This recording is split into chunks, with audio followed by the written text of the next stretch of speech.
They handed my nephew my title and a press photo. I watched him shake hands with the board like he'd earned it. I wasn't even in the building when it happened. Let me back up for a second. If you had told me 2 months ago that I'd be narrating the collapse of my professional life from a recliner in my half-renovated garage, I'd have laughed. Not politely, either, the full-throated kind. The kind you give when life is good, steady, predictable. But that was before. Before the title, the handshake, the champagne photo that went out on every company-wide email blast. Before I found out I'd been replaced. And not just replaced by my own nephew. Yeah, my sister's kid, Tyler. Fresh out of business school with a GPA high enough to impress the sort of people who like numbers more than results. They gave him my title. Senior Director of Strategy. A role I'd spent 6 years building from dust, turning a bloated consultancy arm into our company's single largest profit center. A role I had bled for, stayed late for, missed holidays for, and they handed it to Tyler with a smile. They gave him a press release, a corner office, and even called him visionary in the internal newsletter. I wasn't mentioned. Not a sentence. Not even a "we thank Greg for his past contributions." That was the day something shifted in me. And I think the scary part was how quiet it felt. I didn't scream. I didn't argue. I just stared at the photo in the email. Him grinning in my chair, the one I'd picked out from the Herman Miller showroom 2 years back. The background was blurry, but I recognized the art on the wall. My art. The one I'd brought in to feel less like a cog and more like a person. He hadn't even bothered to take it down. But I'm getting ahead of myself. Let me tell you who I was before that email went out. I'm Greg Harlan, 46. Divorced, no kids. Just me and my dog Murphy, a lazy shepherd mix who thinks he's a cat. I worked for a mid-sized corporate advisory firm called Cray and Holt. You probably haven't heard of it. That's the point. We like to keep a low profile while advising high-profile clients. Quiet influence. That was the brand. I joined when the strategy group was still a department of 2. By the time I hit year 5, we'd grown into a standalone division. When the other departments hit quota, we beat it. When the market dipped, we held steady. We weren't flashy, but we performed. Quietly. Consistently. Like me. I lived alone in a tidy, modern townhome about 30 minutes from the office. My sister and we weren't close. She had her life, and I had mine. Her son Tyler was a kid I'd maybe seen at holidays. Until suddenly, he showed up at Cray and Holt as a summer intern during his MBA. I didn't even know he'd applied. HR introduced him on his first day like it was a surprise. I remember shaking his hand in the break room. He grinned, full of that clean, eager confidence kids get when they've never been told no. "Uncle Greg," he said, like we'd been close for years. Crazy coincidence, huh? Crazy indeed. Back then, I didn't think much of it. I figured I'd toss him a couple of projects, teach him how to run a client interview without sounding like a brochure, and he'd move on by fall. But he didn't move on. He extended his internship, then came back the next summer, then stayed on part-time while finishing school. He started calling me his mentor. At first, it felt flattering. Then it felt rehearsed. Still, I let it slide. I had other things to focus on, major accounts, 2 acquisitions we were guiding, a half-built client dashboard I'd been personally designing with our dev team. I was working 65-hour weeks, keeping the division lean but profitable, and mentoring junior staff because I believed in them, not because I wanted credit. But somewhere along the line, Tyler started taking more credit than he earned. I'd present a quarterly pitch, and he'd conveniently forward it to a partner with a little preface. "Here's that framework I mentioned building with Greg." As if it were his idea. I didn't call it out. I should have, but I didn't. I figured, let the kid get a win. He'll learn. He'll grow. I didn't realize I was handing him rope. Then came the town hall. Our COO, Don Lancaster, stood on stage with the usual buzzwords: growth, agility, market resilience.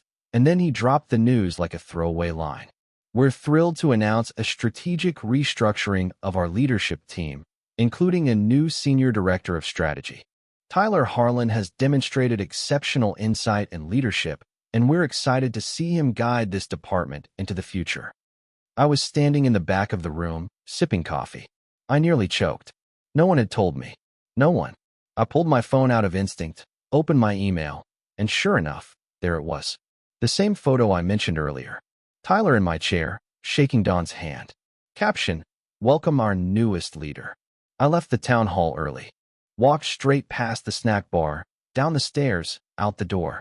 I sat in my car, hands on the wheel, keys untouched. For 30 minutes, I just sat. That moment was the beginning of the end. Not just of my job, but of who I thought I was. I'd wrapped my identity around that role, around being reliable, smart, quietly indispensable. But apparently, I'd made myself too easy to cut. Later that day, I was invited to a meeting with HR and Don. No calendar title, no reason given. When I walked in, Don smiled like a man who'd already practiced his speech 3 times in the mirror. "Greg," he said, "you've been such an important part of our story here. We're exploring new directions, and we think a transitional advisor role might suit your talents at this point in your career." I didn't speak. He went on about legacy, about Tyler's modern approach, and how the company needed fresh energy. I just watched his mouth move, wondering if he realized how many nights I'd worked through dinner, how many weekends I'd lost to that company. I think what hurt most was how normal they made it sound, like stepping over someone on the sidewalk. I signed the transition papers the next day, not because I agreed, but because I needed time. Time to think, to breathe, to plan. See, they thought I'd disappear quietly, fade out, maybe take a sabbatical or do some light consulting. They even gave me a 2-month soft exit package, full pay, no duties, just go away money. They thought I'd go. Instead, I started going through my files. Carefully, methodically. I began compiling every deliverable, every revenue report, every dashboard metric and client satisfaction survey tied to my tenure. I didn't scream. I didn't plot. I just started assembling. Because here's the truth. They gave Tyler my title, but not my results. And the quarterly board meeting? It was coming in 6 weeks. The house of cards had started to wobble. But it wasn't until one night, 2 weeks into my transition, that the full weight of the betrayal hit.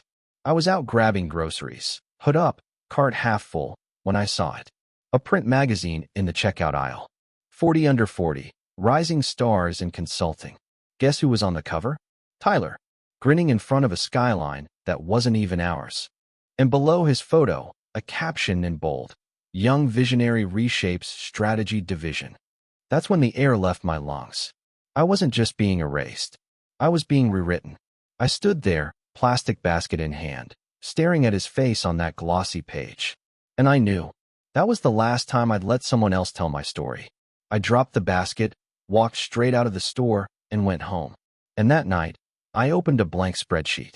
1 column for truth, 1 column for fiction. It was time to start writing the real version of events.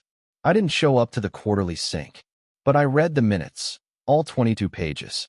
Every word, every graph, every place my name used to be. People assumed I was out traveling. That's what the email said, anyway. Greg will be on extended leave through Q2. Clean, vague, forgettable, which is exactly what Cray and Holt wanted me to become. So I let them forget me. I didn't fight it. I didn't reply all. I didn't schedule goodbye coffees or passive-aggressive LinkedIn posts. I disappeared like a good little legacy hire. At least, that's how it looked. Truth was, I had never been more awake. I shut off my calendar, boxed up the contents of my office on a Sunday afternoon when no one was around. I returned my badge, my laptop, even my branded water bottle. Gave it all back without a word. Then I changed my number. Not out of spite. Out of clarity. I wasn't their fallback anymore. I was done being the guy who answered midnight emails, who kept backup decks for last-minute crises, who got thanked with leftover cookies and handshakes in dimly lit boardrooms. And yet, despite all that, I couldn't stop myself from refreshing the company site every few days, watching them strip my fingerprints from every page. My name was gone from the leadership tab, replaced by a perfectly lit headshot of Tyler. The same white Oxford shirt I used to wear to board presentations. He even copied that. Maybe my dry cleaner too. I started a new routine. Mornings at a local coffee shop. Just me, a notebook, and Murphy asleep at my feet. I'd sit by the window, sip slowly, and take notes. Not business notes. Observations. People. Movement. Patterns. It helped. Nobody at the cafe knew me. That felt good. For once, I didn't have to play senior director or Uncle Greg. I was just a guy with a dog and a pen. Some days I'd write nothing at all. Just listen. Watch the baristas joke with regulars. Watch an older couple split a croissant. Watch a teenager study the foam in her latte like it held the answers to finals. It was quiet. And for the first time in years, I realized how loud my old life had been. I spent afternoons walking. Around my neighborhood. Through trails. Past places I hadn't noticed in years. I was healing. Or maybe hibernating. I couldn't tell. I didn't open LinkedIn for 2 weeks. When I finally did, I found 61 notifications. Tyler had posted a video clip from a speaking panel, him on stage, talking about strategic reinvention. It had over 4,000 likes. The comments made my stomach turn. So polished. Incredible insights for someone so early in his career. Future CEO energy. I closed the app and stared at the wall for a while. It wasn't that I thought I was irreplaceable. Nobody is. But I thought, maybe I'd at least be remembered. Credited. I didn't need applause. I just didn't want to be erased. That night, I dusted off an old folder on my external hard drive. One I hadn't opened in years. It was labeled Initiatives and Used. Inside were documents I'd pitched over the years. Strategies that got shelved, delayed, or dismissed. The kind of work that was too forward-thinking at the time. And I remembered something Tyler said to me months ago. "This stuff is genius," he'd said, scrolling through my notes. "Why aren't we using it?" I shrugged. "It's not the right time." He grinned. "Or the right face?" I'd laughed then, brushed it off. But now, that line echoed differently. I started reading. Really reading. And I realized, this wasn't just old work. It was a blueprint. For growth. For revenue. For every major client when we'd had between 2020 and 2023. Every slide. Every model. Every win they credited to new leadership. It was all right there. Created by me. Dated. Documented. And suddenly, I wasn't healing anymore. I was remembering. Not long after, I ran into Ben. Ben was a former analyst of mine. Sharp, curious, allergic to corporate nonsense. He'd left a year ago to join a competitor, but we always got along. I saw him while picking up takeout, of all places. "Greg," he said, halfway through the pickup line. "Hey, Ben." He looked me over, surprised. "Didn't expect to see you around here." I shrugged. "Trying the quiet life." He tilted his head. "Didn't look so quiet in the news. That panel video's been making rounds internally. Everyone's quoting Tyler like he invented bullet points." I raised an eyebrow. "That bad?" Ben leaned in. "Word is, the new client dashboards are a disaster. They were supposed to be live last week. Instead, they're stuck in beta, half broken." I blinked. "Those were built on my specs." He grinned. "Not anymore. Tyler rewrote half of it, said your version was too old school. Problem is, his changes broke half the integration points." I kept my face neutral, but inside, something clicked. Maybe I wasn't forgotten after all. Maybe I was missed. I asked Ben if he still had friends inside. He did. One of them, a junior associate named Priya, used to work under me. Smart. Discreet. I remembered her quiet work ethic, her tendency to ask thoughtful questions instead of making loud impressions. I told Ben to give her my number, just in case. That was the middle of April. By May, Priya and I were having quiet calls at night. "I shouldn't even be telling you this," she whispered one evening. "But we're losing the ArcLight account." I sat up. "ArcLight's our biggest client. They don't trust Tyler," she said. "He gave them 3 contradictory roadmaps in 2 months. They're confused. Annoyed." My heart pounded. Are they pulling? Not yet. But they're asking for clarity. Something about wanting to see original documentation before Q2 reports go to the board. I smiled. "Thanks, Priya," I said. "You've helped more than you know." She paused. "Greg, were you really let go? Or did you let them let you?" I didn't answer that. Instead, I looked around my living room. The boxes, the files, the outlines of a plan I hadn't told anyone about. Maybe she saw more than I thought. By the end of that week, I cleaned up my garage, put up real lighting, replaced the sagging shelves, turned it into something between a war room and a library. I pulled old reports, dusted off hard drives, rebuilt a timeline, from the day I joined to the day they scrubbed my name from the website. And every time I found something that proved I'd driven results, a spreadsheet, a memo, a dated slide, I smiled. I wasn't going to send it anywhere yet. I was just collecting, letting it build. Meanwhile, Tyler kept shining. He was featured in a podcast, got quoted in an article about next-gen leadership, posted a selfie in a Cray and Holt hoodie with the caption, "Grinding for the Q2 push briefcase rocket." People loved it. But I noticed something else. A tiny comment, buried beneath the praise. It said, "Wasn't this project originally credited to Greg Harlan?" No likes, no reply, just a shadow of doubt. But it was enough. Tyler didn't see it yet, but his narrative had a crack. All I had to do was widen it. At the end of May, I got an invitation, automatic, not personal. Board quarterly review, Q2 preview deck attached. I wasn't supposed to be on the distro anymore. Must have been a glitch. Or maybe fate. I opened the file, scrolled through, and there it was. Slide 14. Division revenue year over year. The numbers looked good, but not great. Strategy was down 8% from Q1. And the footnote? Attribution shifting as legacy frameworks are updated. I smiled. I knew what that meant. Tyler had changed the engine without learning how it ran, and the machine was slowing down. They'd need explanations soon. Answers. Documentation. Which meant they'd come looking. And when they did, I'd be ready. The first odd thing was an email I wasn't supposed to see, but did. It came from Tyler's assistant and was addressed to someone named Jessica, who didn't even work at Cray and Holt. The subject line? Strategy numbers. Can you smooth this out? No context. No attached files. Just a line in the body that made my breath hitch. They're asking about attribution again.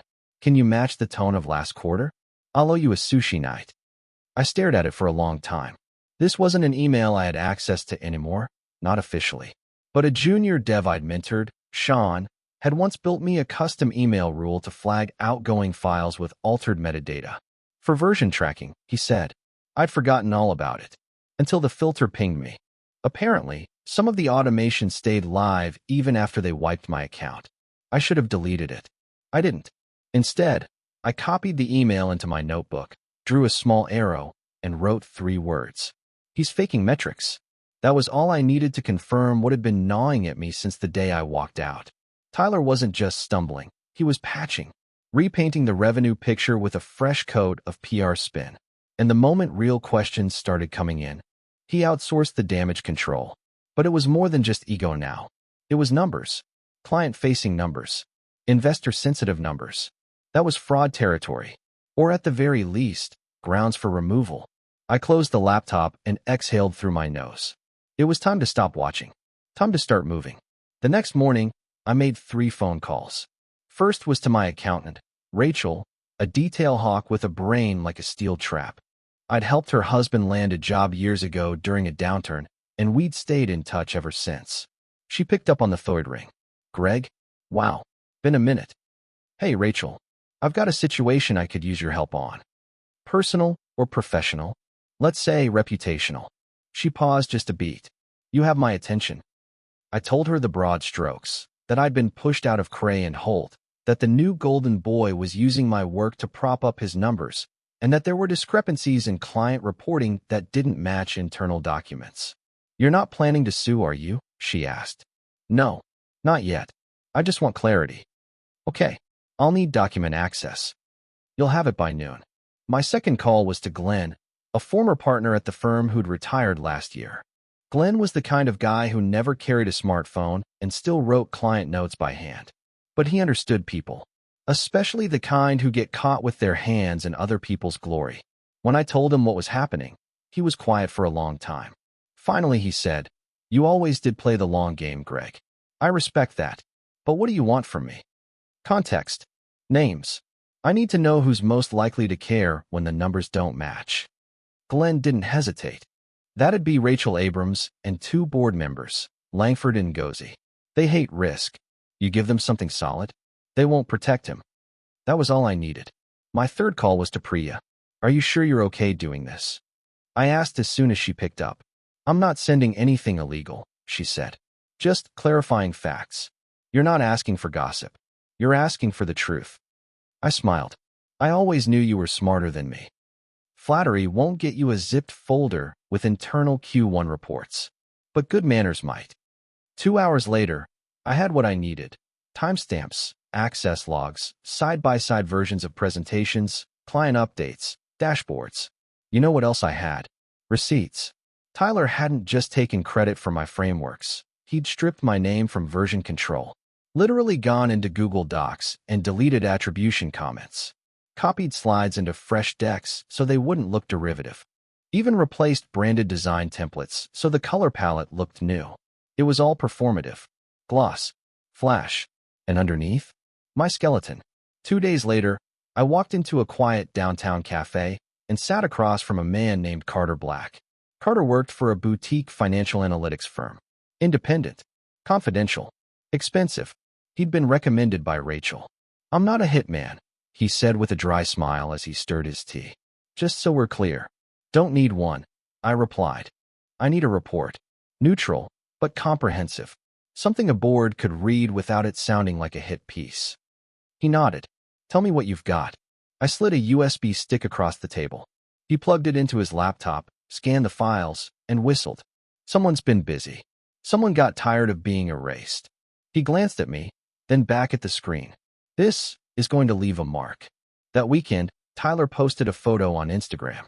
Him, standing in front of a private jet. Cray and Holt logo behind him. Caption, "Off to pitch our biggest growth plan yet.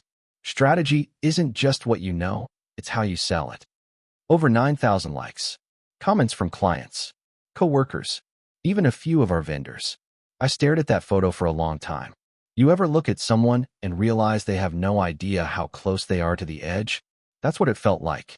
Like watching someone dance on a frozen lake in early spring. I almost felt bad. Almost. 2 days before the board meeting, I got a call from Glenn. "Just FYI, there's chatter," he said. "About. Your name came up during a prep session. Someone asked about attribution on the 2022 ArcLight push." Tyler said, and I quote, "That was a team effort. Greg helped, but I steered the ship." I leaned back in my chair. "Huh." Glenn laughed softly. "You know, it's almost impressive. The kid really believes it." "Even better," I said. "Let him believe." Then I opened Carter's draft report. It was 43 pages long. Graphs, timelines, excerpts from emails, version histories, comparisons of original versus altered documents. And at the end, a simple summary. Conclusion: significant portions of the strategy division's recent success, as publicly attributed to Tyler Harlan, were built on frameworks, data models, and strategic documents originally authored by Greg Harlan. Documentation suggests intentional omission and metadata stripping. It was written like a compliance report. Cold. Precise. Exactly what I wanted. That night, I had dinner with Rachel, the board liaison Glenn had mentioned. We kept it casual, no laptops, no paper trail. Just a conversation over crab cakes and club soda. At the end of the meal, I said, "Rachel, do you ever wonder how much of what you see in reports is real?" She smiled thinly. "Every day." I slid an envelope across the table. "If things come up at the Q2 meeting, this might help answer some questions." She tapped the envelope once. "Timing. Soon." She nodded. "Then I'll be ready." The day before the board meeting, Tyler posted again. This time it was a selfie from the office, sleeves rolled up, whiteboard full of buzzwords behind him. "Big day tomorrow. Ready to define our future." No idea, I thought. You're about to define mine instead. He raised a glass to toast his new vision for the company. I let him. The Cray and Holt boardroom had always been a little theatrical. Long walnut table, leather chairs, an entire wall of frosted glass that made the city outside look like a watercolor painting. They liked to think of themselves as decisive and forward-looking, but really they were just people in suits hoping to keep their jobs. I wasn't at the table that morning. I was in a quiet office 2 floors down, coffee in one hand, phone in the other. Rachel had texted me a simple thumbs-up emoji. Carter's report had been circulated to the compliance subcommittee at dawn. Upstairs, Tyler was basking. Through Priya, I'd learned they were doing the full-blown dog and pony show. Tyler with his sleeves rolled just so, smiling at each board member by name. Clicking through a deck that was half buzzwords and half my old frameworks dressed up with new clip art. He opened with a toast, sparkling water in a champagne flute, of course. "To our future," he said. "To innovation." He thought he'd already won. He didn't notice the two empty seats, Langford and Ngozi, who'd stepped out early with a thick manila folder. He didn't notice Rachel's pen tapping a little faster than usual. He didn't notice how quiet Dawn, the COO, had gotten. I didn't either, but I didn't need to. I'd been prepping this moment for 6 weeks. Every email, every doc, every time-stamped file. It was all there. Not a smear campaign. Not a leak to the press. Just the truth. Neatly organized, neutrally written, impossible to ignore. The first crack came 40 minutes into the meeting. Priya texted me. Langford just asked for original source docs on arclight projections. Tyler stalling. Then another text. Ngozi bringing up 2022 IP memos. Wants to know who authored the frameworks. I smiled and sipped my coffee. By the time Tyler clicked to slide 28, our future vision, his hands were shaking. He was still smiling, but Priya said his voice had gone thin, high-pitched. Someone, she didn't say who, asked him point-blank if he'd personally built the dashboards he was showcasing. He said yes. That's when Rachel spoke. She didn't mention my name. She just said, "We've been provided documentation suggesting a different origin story. We'll need to pause for a review." According to Priya, the room went silent. Then Don cleared his throat, trying to change the subject. But Langford held up a hand. "Not so fast," he said. "We've been running this company on the belief that our data is clean. If there's a misattribution issue, that's not just an HR problem. That's a governance problem." Tyler tried to laugh it off. "It was a team effort," he said. "Greg helped, but I steered the ship." Langford didn't blink. "We have timestamps, Mr. Harlan. We know who built what and when. We'd like to see your raw work product. Today?" Priya's next text was just one word. Panic. I could picture it. The room tilting, the narrative Tyler had rehearsed cracking down the middle. He'd spent weeks telling himself he'd earned this, that he was the fresh face saving the company from stale ideas. And maybe he believed it. But belief doesn't beat receipts. While they questioned him upstairs, Carter's report was quietly moving through the compliance team's inboxes. 43 pages. Screenshots. Metadata. A tidy appendix showing how each major client win of the last 3 years lined up to work I'd authored and dated. It wasn't about humiliation. It was about truth. And once the truth was out, there was no putting it back. I didn't go in person. That would have been satisfying but messy. Instead, I watched it play out from the cafe where I'd spent so many mornings pretending to be a civilian. Murphy dozed at my feet. The barista slid me a refill without asking. On the TV in the corner, a muted business channel was running a ticker with the Cray and Holt logo and the words "Leadership Shake-Up Rumors." My phone buzzed again. This time it was Glenn. "They're recessing," he said. Kids in over his head. "Board just voted to appoint an interim review committee." I exhaled slowly. "How bad?" "Bad." Don's trying to spin it as a misunderstanding, but Langford's not having it. "They're bringing you up by name in the closed session." "I didn't leak it to the press," I said. "I know, but you built the engine. You have the proof. You're about to look like the adult in the room." I didn't say anything for a moment. "You all right, Greg?" Glenn asked. "Yeah," I said. "Just tired." 2 hours later, my phone rang again. This time it was Don. "Greg," he said, his voice careful. "Hope you're well." "Doing fine, Don. We're having a bit of confusion upstairs. There seems to be some disagreement over attribution of certain strategy documents." "I've heard," I said. "We'd appreciate your input." "On what?" "On the record. You know how important our Q2 report is." I let the silence hang. "Greg," he said again, softer now. "Help us out here. I sent everything to the compliance team already," I said. "They'll have what they need." He cleared his throat. "We may be looking at a leadership change." "That's your decision," I said. "I'm just here to make sure the numbers are right." Another pause. "You've put us in a tough spot." "No," I said quietly. "Tyler did." By the end of that week, Cray and Holt issued a bland press release. Leadership transition and strategy division. No details. No thank you note for Tyler this time. Just transition. The internal memo was a little less vague.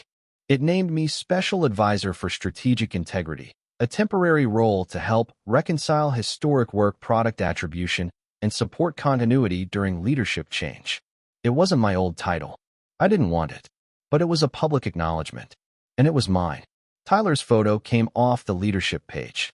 My frameworks went back into the decks with my name in the metadata. ArcLight renewed its contract. I didn't go back to my old office. I kept working from the cafe, from my garage, from wherever Murphy wanted to nap. Every few days, Priya would send a note. Dashboard stabilized. ArcLight happy again. Tyler cleaned out his office. Gone by 3 p.m. I never asked where he went next. Maybe another firm. Maybe a long vacation. Maybe home to rethink his life. It wasn't my business. I wasn't interested in destroying him. I just wanted my work back. A month later, I got an email from Langford. Subject, thank you. Body, we've reviewed Carter's report. It was thorough and fair. Your discretion throughout this process did not go unnoticed.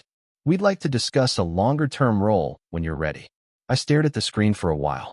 I'd spent 6 years proving my worth to people who only noticed when it was gone.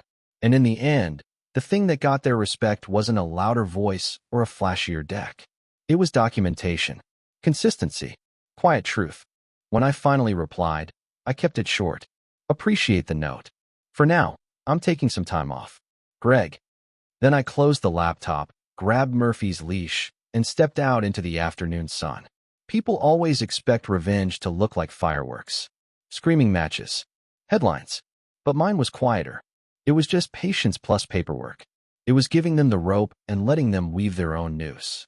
Tyler had been handed my title and a press photo. I let him enjoy it. I let him build a story on top of my work, brick by borrowed brick. And when the board asked for receipts, his origin story collapsed under its own weight. No screaming. No scandals. Just truth. And truth is heavy enough. Later that week, Priya called me. How's it feel? She asked. I thought about it for a second. Like breathing, I said. She laughed softly. They're never going to mess with you again. They won't have the chance, I said. I'm done. You're really leaving? I've been leaving for a while, I said. This just makes it official. She was quiet a moment. I'm glad you got your credit back. Thanks, Priya. After we hung up, I sat on the porch with Murphy, watching the sky turn gold. My phone buzzed with another email, this one from a headhunter, dangling a C-suite role at a competitor. I didn't open it. For the first time in years, I wasn't in a hurry. I'd already won. She thought she'd buried me. All she did was plant me deeper, and I grew back stronger.